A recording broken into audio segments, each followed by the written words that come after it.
There's 5 things that you need to know if you have a dog, if you're planning to get one. So number 1 would be research your dog. What I mean by research your dog is like, I'll give you a little backstory. I wanted a husky and I have an Australian cattle dog. So keep in mind the process of, getting a dog, I was looking up husky, but what kept me from getting husky is that ultimately I was just too impatient just to wait. I researched everything about a husky, but then when I actually got into the pet shop, saw Levy, put my finger in the cage, and the sign clearly said, do not put fingers in the cage, and I did it. The lady said something, I was like, I'm leaving with this dog. She said, but you don't want to look at any other dogs? I said, no, I'm leaving with this dog. Why they do that if you selling me something? Why you ask me if I'm sure? But that's beside the point. So I left with Levy, and here's where the research part comes, right? Australian cattle dogs are known for nibbling. They're very independent, very loyal. I'll put all the facts up on screen, but they're known for these things. If I would have known that, maybe it would have altered my decision making, but ultimately I don't think anything was gonna stop me from getting her. Once we already locked eyes, it was done deal. But research your dog before you get the dog, or if you already purchased it, research the dog while you're on the way to the crib or something. This will help you understand your dog a little bit more, and the word understand is gonna come frequently throughout this video. Number 2 would be you make sure your crib is set. Right, I think that's an obvious no-brainer, but for some people, for me, I'm very impulsive. So when I got that dog, it was a very impulsive move. I came back to the crib and I realized damn, the crib ain't set for her. You know what I mean? Keep in mind, she's a puppy. These little cute, adorable things eat everything. No matter what it is, they just eat everything. So just make sure your crib is set. Make sure it's clean. And when I mean clean, not the surface, you gotta get down there and make sure it's no little whatever's that they could possibly eat. You don't want to be one of those people, that was me, that could cost you right off rip 2 or 3 G's. So I'm just letting you know,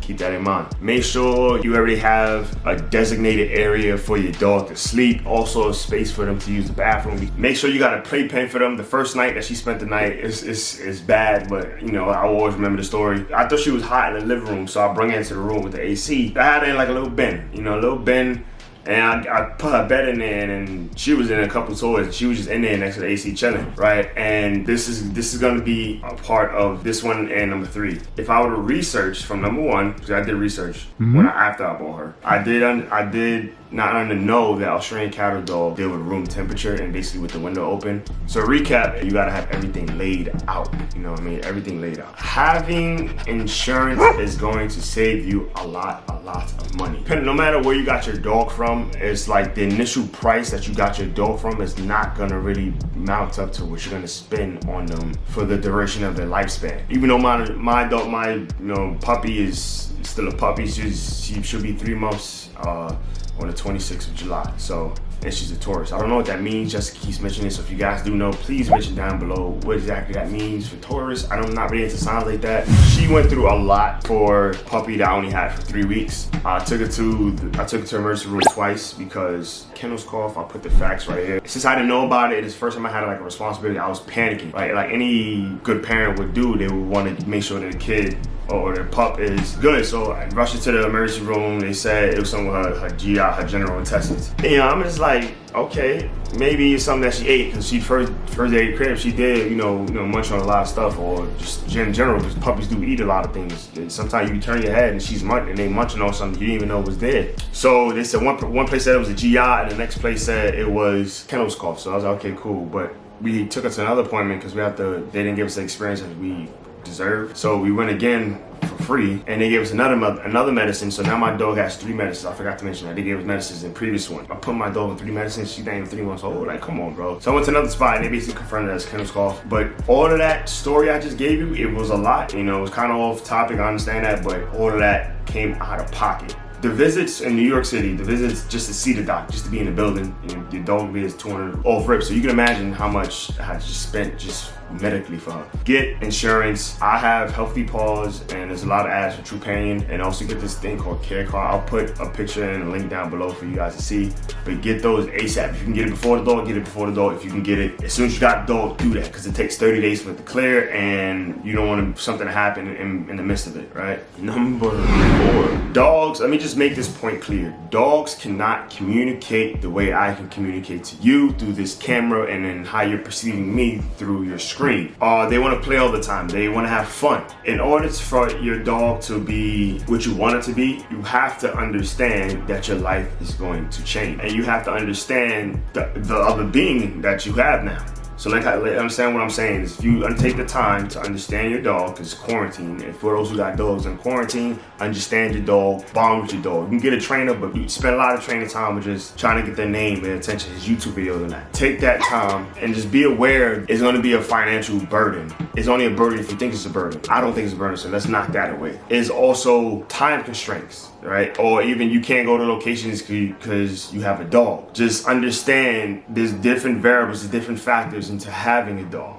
And if you're not a person, if you're a person who's always on a move, or a person who can't devote that time to that dog until that dog is able to fend for themselves and just roam the house free, if you can't devote that time, do not get a dog. And more importantly, if you research your dog, right? If you research your dog, you'll be able to set your crib right. You'll understand your dog. And once you be able to understand your dog, you'll be able to form these memories, which is number 5. These memories with your dog got it beautiful. Your dog will be responding to you. You say sit, it'll sit. You can walk it off the leash if you get it to that point. You can do so many crazy things with your dog, but you gotta spend that time to understand your dog. From there, that's when the memories will create fun, joy moments that you can have, because there's a trust between you and the dog. Yes, it's gonna be a lot of things that's gonna, hold you back. There's gonna be a lot of things that, fuck it, screw it. I don't want this, I don't want this dog no more. Let me get rid of it. But truthfully, truth be told, dogs will create your memories. Dogs will change your life. But there are requirements for dogs. So as long as you get to meet those requirements, that you can understand, that you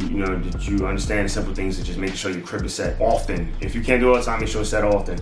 If you can't take time to actually research and understand your dog, then those are the simple requirements. If you can't even get those, I wouldn't even say get a dog. I would just keep watching YouTube videos of people who have dogs so you can get that experience. That's why you should subscribe. I hope you guys like this video. I'm so excited for when she gets bigger. I just need her to stop being so sick. Now, I know I said something about, getting insurance. The purpose of insurance is to protect your pockets, right? So get it as soon as possible. But also another thing to also protect your pockets is find an honest vet. I can't stress the fact that, there are so many vets out there who aren't honest about their practice. People do the right things for the wrong reason. Find an honest vet. If you come across like dishonest vets or vets who are just doing this for a check, then your pockets are gonna constantly keep breaking. Remember those times I mentioned where I went to a vet, I went to 2 emergency rooms, that's $200, and whatever they do. Then you got the visits, the vaccines, if your dog gets sick, you gotta have, having that honest vet can help you avoid going to multiple vets for different opinions. You can just keep going to one vet because you can rely on them and they'll get the job done. So if you can find that vet before you get the dog, or if you even think about one, find that vet, do your research, do the reviews, ask people who have pets in your vicinity, or just ask people who have things in general. Do your research. Doing your research is the first step and probably the most important step, and which will make every other step or tips and advice I gave you. So I hope this video really helped. This is the end of the video, and I'll catch you guys in the next one. Make sure to like, comment, subscribe.